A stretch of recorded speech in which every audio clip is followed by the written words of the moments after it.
नमस्कार। महाकौशल में आपका स्वागत है। दोस्तों, कभी सोचा है कि भारत जैसे देश में जहां सैकड़ों भाषाएं और बोलियां हैं, वहां सरकारी कामकाज के लिए एक भाषा को कैसे चुना गया होगा? इसी सवाल का जवाब ढूंढने हम निकल पड़े हैं अपनी इस नई सीरीज राजभाषा हिंदी संपूर्ण कोर्स में। तो चलिए शुरू करते हैं ये दिलचस्प सफर। चलिए इस सफर की शुरुआत करते हैं महात्मा गांधी के एक बहुत ही गहरे विचार से। उन्होंने कहा था, बिना राष्ट्रभाषा के राष्ट्र गूंगा है। सोचिए, ये बात उस समय कही गई थी जब एक नया नया आजाद हुआ देश अपनी पहचान बना रहा था, और उस पहचान के लिए एक कॉमन भाषा, एक साझा जुबान कितनी जरूरी थी। तो सवाल यही उठता है कि भारत जैसे इतने बड़े, इतने विविध देश को एक ऑफिशियल लैंग्वेज यानी राजभाषा की जरूरत आखिर पड़ी ही क्यों?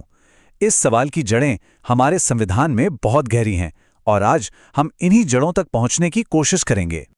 तो बात शुरू होती है आजादी के ठीक बाद। हमारी संविधान सभा बैठी और उनके सामने एक पहाड़ जैसी चुनौती थी। चुनौती ये कि प्रशासन के लिए, सरकारी काम के लिए एक भाषा चुनी जाए, एक ऐसी भाषा जो कश्मीर से कन्याकुमारी तक सबको एक सूत्र में पिरो सके। वाकई ये एक ऐतिहासिक फैसला था। और फिर वो तारीख आई जिसका सबको इंतजार था, 14 सितंबर 1949। यही वो ऐतिहासिक दिन था जब हमारी संविधान सभा ने बिना किसी विरोध के एक मत से हिंदी को संघ की राजभाषा के तौर पर अपना लिया। अब आप पूछेंगे कि हिंदी ही क्यों? वजह सीधी थी, उस वक्त देश के सबसे बड़े हिस्से में यही भाषा बोली और समझी जाती थी। अच्छा, यहां एक बहुत जरूरी बात समझनी होगी, और वो है राजभाषा और राष्ट्रभाषा के बीच का फर्क। देखिए, राजभाषा होती है सरकारी कामकाज की भाषा, एडमिनिस्ट्रेशन की भाषा, जो नियमों से चलती है। वहीं दूसरी तरफ राष्ट्रभाषा वो होती है जो लोगों के दिलों से निकलती है, जो अपने आप बनती है। हमारे संविधान ने हिंदी को राजभाषा का दर्जा दिया, राष्ट्रभाषा का नहीं। ये एक बहुत बड़ा अंतर है। तो अगर आपको राजभाषा से जुड़े सारे नियम कानून देखने हों तो आपको कहीं और जाने की जरूरत नहीं है। बस भारतीय संविधान का भाग 17 खोल लीजिए, सारी कानूनी रूपरेखा आपको वही मिल जाएगी। अब आते हैं उस बुनियाद पर, उस नींव के पत्थर पर जहां ये सारी इमारत खड़ी है, और वो है अनुच्छेद 343। राजभाषा के मामले में ये सबसे जरूरी आर्टिकल है। यही आर्टिकल बताता है कि संघ की राजभाषा आखिर होगी क्या। तो अनुच्छेद 343 का पहला क्लॉज 343I 3 बातें एकदम पानी की तरह साफ कर देता है। पहली, संघ की राजभाषा हिंदी होगी। दूसरी, इसकी लिपि देवनागरी होगी। और तीसरी, ये भी बहुत दिलचस्प है कि अंकों का जो रूप होगा वो भारतीय अंकों का अंतर्राष्ट्रीय रूप होगा, मतलब 1 2 3 जो हम आज इस्तेमाल करते हैं। लेकिन देखिए, इतना बड़ा बदलाव रातों रात तो हो नहीं सकता था। अंग्रेजों का शासन था, सारा काम अंग्रेजी में होता था। तो इसीलिए अनुच्छेद 343 के दूसरे हिस्से में एक 15 साल का ट्रांजिशन पीरियड रखा गया।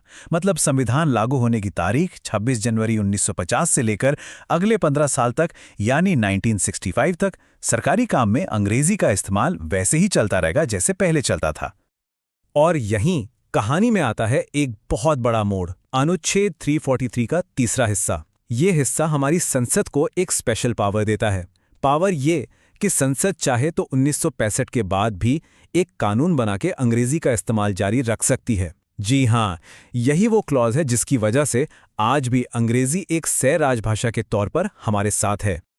हमारे संविधान निर्माताओं ने सिर्फ नियम ही नहीं बनाए, उन्होंने आगे का भी सोचा।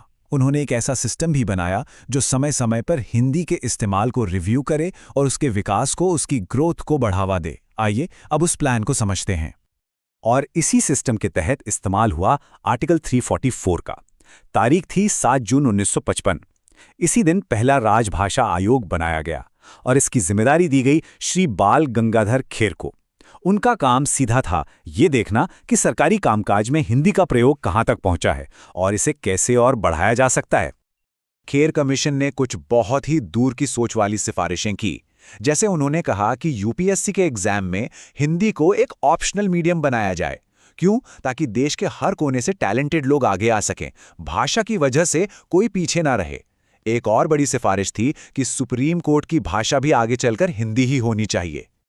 अब एक आर्टिकल ऐसा है जो सिर्फ नियम कानून की बात नहीं करता, ये हिंदी की आत्मा की, उसके विकास की बात करता है।